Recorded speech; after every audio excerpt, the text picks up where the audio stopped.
They are absolutely obeying what race director said. Loris Huisman's almost squeezing Fred Gabion onto the grass, but he's a little bit slower away, which means that Mark Goosens is trying to draw himself alongside as they head up towards what is Paddock Hill Bend, and we go green here, and it is Fred Gabion, but Loris Huisman's trying to hang it out and bring it out around the outside. Two wheels onto the dust allows Mark Goosens to squeeze his way through. Anthony Kumpen has got the inside line for Druitt, but can't quite, I don't think, capitalise on it. Thankfully this time we are all largely through turn one at Paddock Hill Bend, and Loris Huisman has had to stick his elbows out to hang on to third place. Anthony Kumpen was poised and ready to bounce in fourth, and it was a good start by Alex Sedgwick, the British driver. The only circuit he knows, because every other circuit is new to him. He's a rookie in the championship. He's got a new team for this weekend, Brax Racing.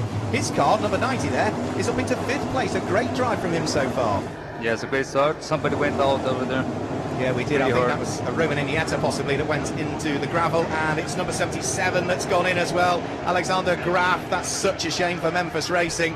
And Alexander Graf's car in the gravel trap up at turn number 5. Now let's hope it's out of harm's way rather than needing another safety car period. Fred Gabion leading the race, but under pressure from Mark Goosens, and there you see Alexander Graf on the replay on your screens heading off and into the gravel trap. But it does look as though we are still racing at this stage. Fred Gabion pressing on down the Cooper Straight, brings him up towards a sweeping left-hander at Surtees corner. Big mistake from the number 11 car of Stinis Longines coming out of Graham Hill Bend. You could just see the dust in the distance of the camera shot there, so that's going to drop him down through the order, the number 11 machine. And Stinis Longines is, of course, a former Elite 2 champion. He scored that Elite 2 championship back in 2016, moving up to Elite 1.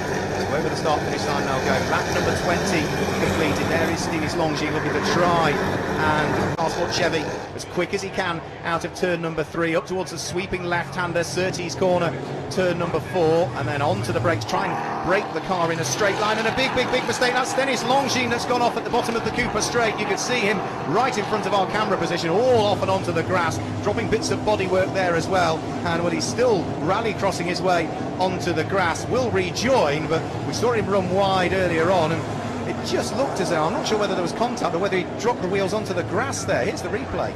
Yeah, he did it on another lap. It's a shame because he was doing so good.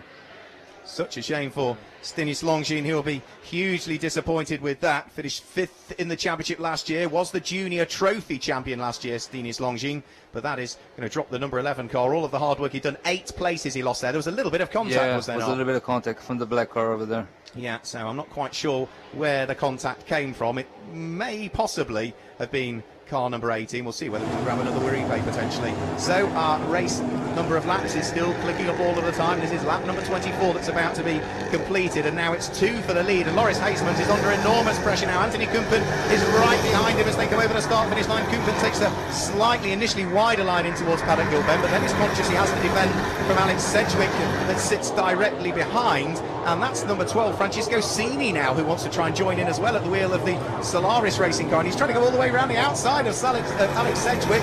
It isn't quite going to work, so Cini can't quite grab the place, Francisco Cini, and now that drops him into the clutches of the light blue car of Lucas Lassar. So we now have, what's that, 1, 2, 3, 4, 5 and almost 6, because Christophe Bouchou is trying to join in on the Dexwex number 66 machine as well. So 6 cars fighting over what will be the final podium spot. Yes, it's six drivers fighting for the podium right now.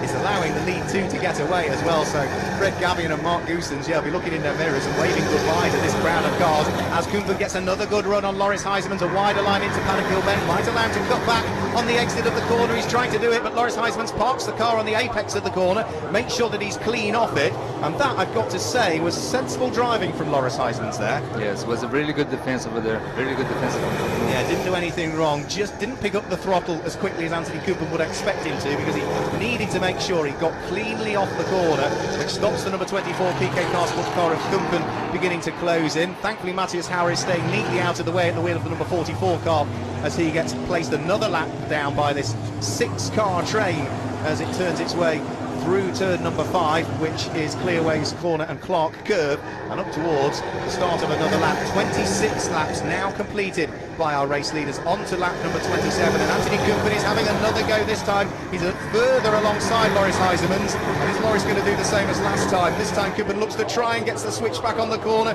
There's a little bit of a rub, but no more between the pair of them.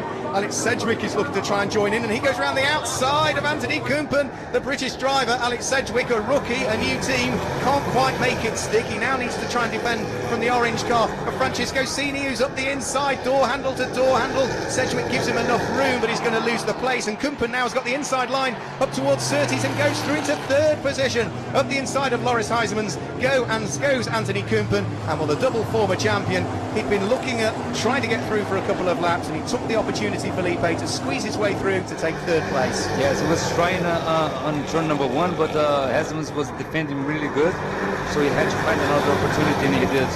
Very well executed.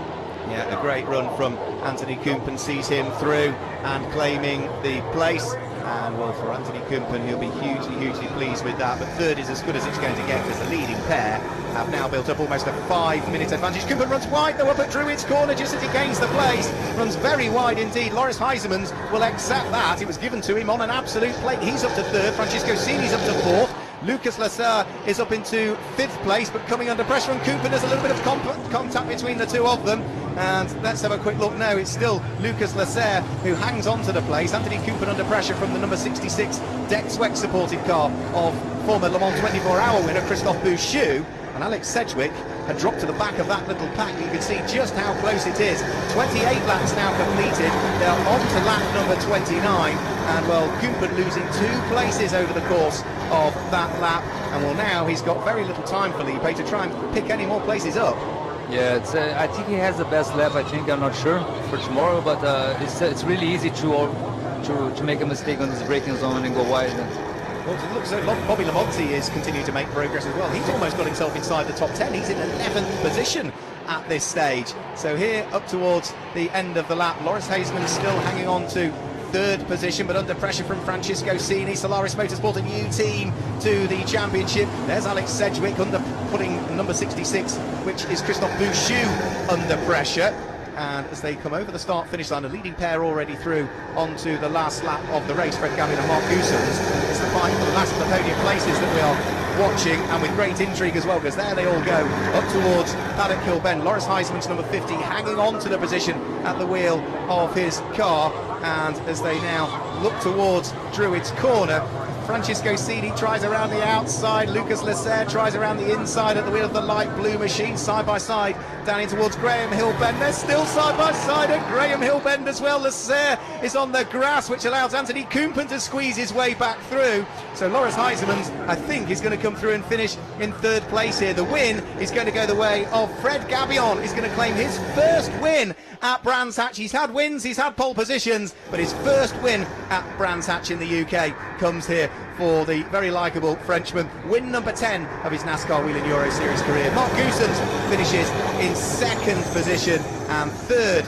he's going to come over the start-finish line. It is, I think it is going to be Loris Huysmans, who comes through in 3rd place, as he was in the last race that we had at Franciacorta in Italy. He will win the junior trophy as he finishes in 3rd place as well. Francesco Cini in 4th.